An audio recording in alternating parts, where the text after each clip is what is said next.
Est-ce que ton identité visuelle t'aide à vendre tes prestations ou tes produits, ou est-ce qu'elle te fait passer pour une éternelle débutante? On a souvent tendance à croire que créer une identité visuelle, c'est choisir un beau logo, une palette de couleurs sympa, mais en réalité, c'est bien plus profond que ça. En travaillant sur mes projets clients, je me suis rendu compte qu'il y avait des pièges fréquents qui vont rendre ta marque, ton identité visuelle assez plate ou peu professionnelle. Aujourd'hui, je te partage les 7 erreurs que je vois le plus souvent et qui vont t'aider à passer d'une marque, d'une identité visuelle décorative à une vraie identité stratégique qui dure et qui t'apporte de vrais résultats. L'erreur numéro 1, c'est l'erreur du moi-je, c'est créer une identité visuelle pour soi plutôt que pour sa cible. On a souvent tendance à croire que quand on crée une identité visuelle, elle doit nous plaire à nous, on doit la valider avant de pouvoir l'utiliser, mais en réalité, le premier acteur qu'il va falloir satisfaire, c'est ta cible. Et pour éviter cette erreur, j'envoie toujours à mon client un questionnaire stratégique et créatif pour qu'il vienne commencer à réfléchir en fait à tous ces acteurs qui vont graviter autour de l'identité visuelle et qu'il va falloir satisfaire avant de satisfaire le moi-je. D'ailleurs, si tu veux te fournir ce questionnaire stratégique et créatif, qui est pour moi l'outil pépite dans mes process créatifs, il est disponible dans mon kit All-in-One qui comprend toutes les templates de mon process client, de mon process créatif. Je te mets le lien en description. Donc l'objectif pour éviter cette erreur, ça va être de venir analyser les 3 piliers qui gravitent autour de la marque. Dans un premier temps, tu as la marque elle-même. On va venir analyser l'histoire de la marque, pourquoi elle a été créée, sa mission, ses valeurs. Si ton client fait du personal branding, c'est-à-dire que la marque c'est lui, à ce moment-là, on va vraiment venir étudier la personnalité de ton client, puisque c'est en gros sa manière de communiquer, sa présentation sa personnalité qu'on va devoir mettre en avant avec l'identité visuelle. Mais si c'est une marque avec une entité à part, et bien là, à ce moment-là, il va falloir vraiment étudier le cœur de la marque. Pourquoi elle s'est lancée, quelle est la mission de la marque, quelles sont ses valeurs. Il y a une question que j'adore dans mon questionnaire, c'est si tu devais décrire ton entreprise comme une personne, comment tu la décrirais?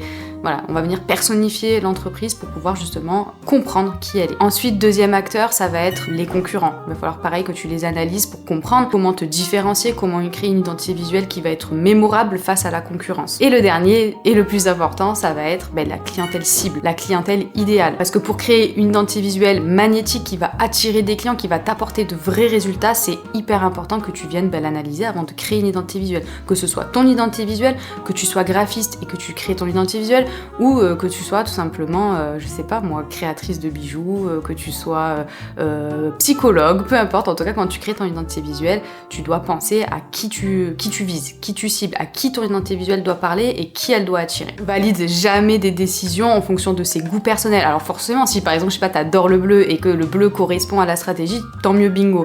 Par contre, voilà, si le bleu n'est absolument pas efficace pour ton identité visuelle et stratégique, à ce moment-là, on ne le mettra pas. Par contre, ça m'arrive, tu vois, quand je travaille avec des clients, ça m'est arrivé récemment, une cliente qui me disait, voilà, moi, le vert, je n'aime pas le vert, je veux pas de vert dans mon identité visuelle. J'écoute quand même ses goûts, c'est quand même important, l'identité visuelle, elle doit quand même nous plaire dans le sens où on doit pas s'enlacer, on doit pas être dégoûté de communiquer avec, on doit en être fier, le client doit en être fier. Donc voilà, c'est important d'écouter les goûts de son client, mais toujours la décision finale doit avoir un intérêt stratégique pour l'identité visuelle. L'erreur numéro 2, c'est le syndrome Pinterest, vouloir être tendance à tout prix. Utiliser une police ou une couleur qui est tendance, c'est prendre un énorme risque. Tout simplement que l'identité visuelle soit démodée dans les 6 mois et que tu doives tout recommencer. Choisir quelque chose qui est tendance, c'est pas du tout interdit, mais ça doit être stratégique, ça doit avoir un réel intérêt.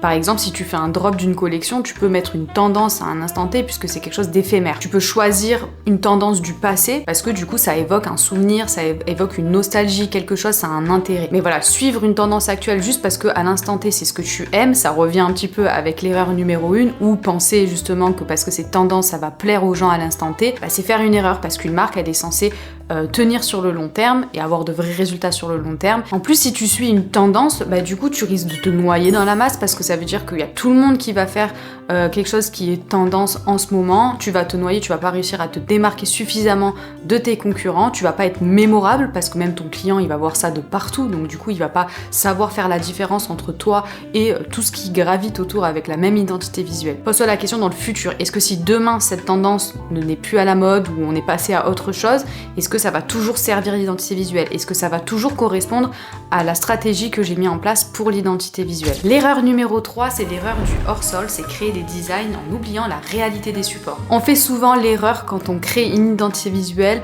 de créer dans le confort de son bureau, sur un grand écran bien lumineux, dans des conditions parfaites, mais est-ce que tu as pensé au après? Ou est-ce que va être utilisée concrètement l'identité visuelle? Est-ce que ça va être sur des toutes petites étiquettes?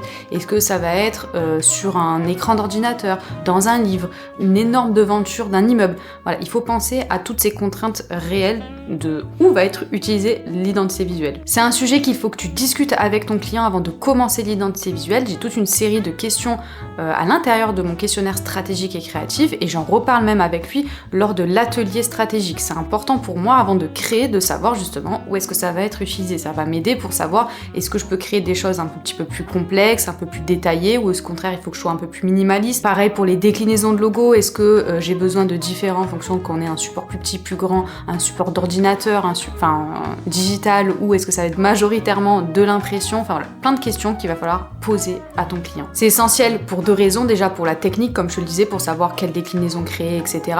Mais aussi pour ton process. Quand tu vas présenter ton identité visuelle à ton client, que ce soit dans le document de présentation ou dans le guide graphique à la fin, tu vas utiliser des mock-ups pour présenter ton identité visuelle et ça va permettre, en utilisant les bons mock-ups, c'est-à-dire en utilisant les bons objets, par exemple, je sais pas, on travaille pour de la cosmétique, typiquement tu vas mettre l'identité visuelle que tu as créée sur des mock-ups représentant des packaging de cosmétiques, ça va permettre à ton client de se projeter, de se mettre en immersion totale dans ton identité visuelle et ça va t'aider dans ton process. Tu vas éviter les affinements infinis ou en tout cas les questionnements de ton client parce qu'il arrivera beaucoup plus facilement à se projeter dans ton idée. Il va plus vite savoir si ah oui ça me plaît ou ça me plaît pas et il va plus facilement savoir ce qui ne lui plaît pas et ça change tout dans ton process créatif. Bon, je triche un peu en réunissant l'erreur numéro 4 et l'erreur numéro 5 avec le logo orphelin et l'absence de système. L'erreur numéro 4, donc le logo orphelin, c'est tout simplement l'erreur d'ailleurs que je pense que je vois le plus souvent sur les personnes qui créent pour la première fois leur identité visuelle, c'est de n'avoir qu'un seul logo. Donc tu vas venir créer un logo, super logo horizontal qui fonctionne super bien sur ton écran, etc.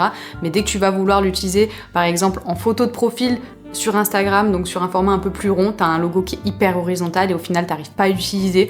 Donc soit toi, soit ton client, vous allez venir faire un format tout petit qui est écrit et au final on n'arrive même pas à le lire. Donc c'est important, encore une fois, ça revient, hein, tu vois, toutes les erreurs elles sont un peu liées entre elles. C'est important de venir comprendre les supports dans le futur de la marque. Typiquement une photo de profil, je pense que de nos jours c'est quelque chose qui est utilisé pour toutes les marques, donc il va falloir un petit format différent en tout cas de celui que tu as créé pour le principal pour pouvoir avoir un peu plus de variantes. Et donc tout simplement ça peut être un logo un peu plus horizontal, un logo un peu plus vertical, un petit symbole, un petit icône, un petit monogramme, quelque chose pour être utilisé sur des formats beaucoup plus petits. Donc voilà, il va falloir créer des déclinaisons. Et donc on parle de logo orphelin, donc orphelin tout seul, mais il va falloir aussi créer un système. Donc une fois que tu as tes logos et tes petites déclinaisons de logos, ça suffit pas. Un logo pris tout seul, ça sert à rien, c'est pas mémorable, on n'a pas d'univers, on n'a pas de sentiment de particulier.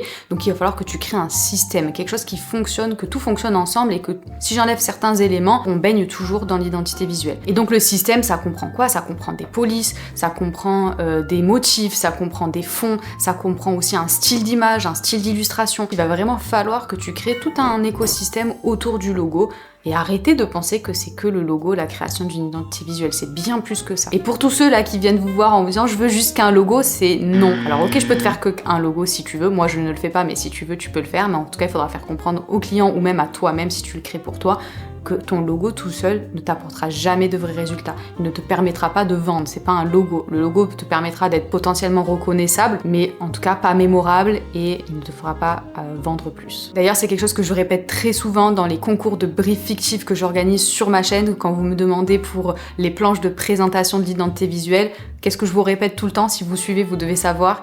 Si tu enlèves le logo de la plaquette de présentation, je dois être capable de me plonger dans un univers. Je dois être capable de comprendre la stratégie, de comprendre l'univers de la marque, l'ADN de la marque.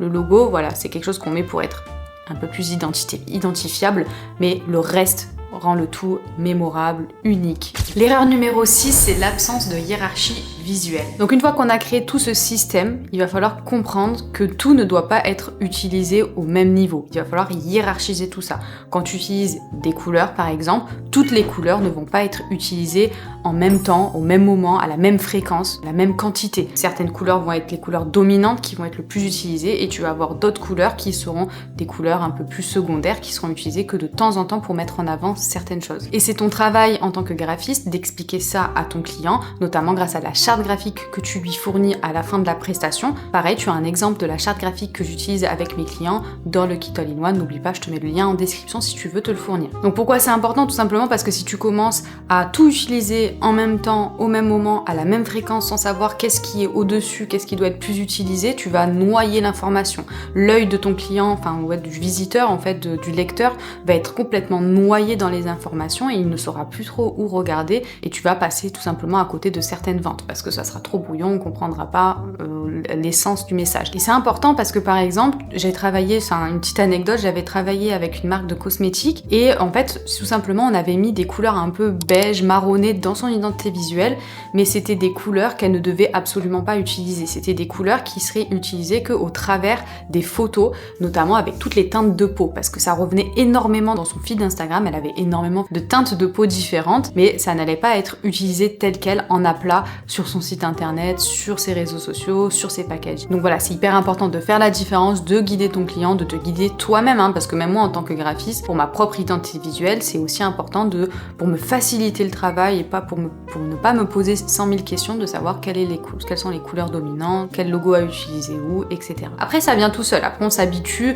on sait plus ou moins facilement sans avoir à chaque fois regardé, mais en tout cas il faut qu'il y ait la base, il faut que ce soit écrit, il faut que tes process soient écrits, il faut que les lois, les règles de l'identité visuelle soient écrites pour que si jamais il y a un doute, on puisse s'y référer, ou si jamais demain tu travailles avec une community manager, un photographe, peu importe, que tout le monde ait accès à la même information. On y est, c'est l'erreur, je trouve, la plus fréquente et pourtant la plus grave, c'est de venir créer une identité visuelle sans avoir fait de stratégie en amont. Tu l'auras vu, toutes les erreurs que je t'ai montrées, ou en tout cas la majorité des erreurs que je t'ai présentées dans cette vidéo, résultent du fait de ne pas avoir de stratégie. Si tu fais la stratégie, tu vas pouvoir pallier à toutes les erreurs. Donc d'ailleurs, je te mets juste en haut, je t'ai fait une vidéo dédiée à la stratégie de marque si tu veux approfondir et en savoir un petit peu plus sur la stratégie avant de créer une identité visuelle. Il faut faire attention à ce piège de vouloir créer quelque chose de joli, de juste joli, parce que c'est quand même important d'avoir une identité visuelle qu'on trouve jolie, mais ça suffit pas, ça ne suffit absolument pas, parce que déjà, ce qui est joli pour toi ne le sera pas forcément pour les autres, et encore moins pour ton client cible. Donc c'est hyper important de faire cette base de stratégie, on n'est pas obligé, alors il y a plein de niveaux de stratégies différentes, de la plus simple, basique, à la plus poussée, mais en tout cas la base est essentielle et obligatoire pour moi. En tout cas si tu te positionnes en tant que graphiste experte et pas exécutante, parce que si tu peux être aussi graphiste exécutante dans le sens où on te donne voilà tel visuel, tu dois me le recréer, je te demande juste de faire ça, ok, je le prends, je le fais, j'ai pas besoin de bosser la stratégie, mais parce qu'elle a été normalement faite par quelqu'un d'autre ou faite en amont. Toi tu es juste là pour avoir les techniques, etc. Mais moi qui propose de la création d'identité visuelle, la création d'univers de marque, en tout cas si ça n'a pas été fait par mon client avant, c'est hyper important de l'intégrer avant de créer une identité visuelle. Tout simplement parce qu'en tant que graphiste, ça va être mon bouclier. Mon client va adhérer plus facilement à mes idées parce que ce sont des idées business, des idées stratégie et non une folie artistique. Donc c'est vraiment cette stratégie qui va me permettre de créer des identités visuelles qui vont avoir un réel intérêt pour mon client et qui vont lui permettre une vraie croissance avec son business. Et voilà pour les 7 erreurs les plus courantes que j'ai repérées sur la création des identités visuelles. Si tu es graphiste ou que tu es en train de créer ton identité visuelle, n'hésite pas à t'abonner à la chaîne et à liker la vidéo si ça t'a aidé et que tu as pu déceler certaines erreurs. Je te mets juste ici une vidéo pour voir en direct la création d'identité visuelle d'une vraie cliente et moi je te dis à jeudi prochain 18h pour une nouvelle vidéo.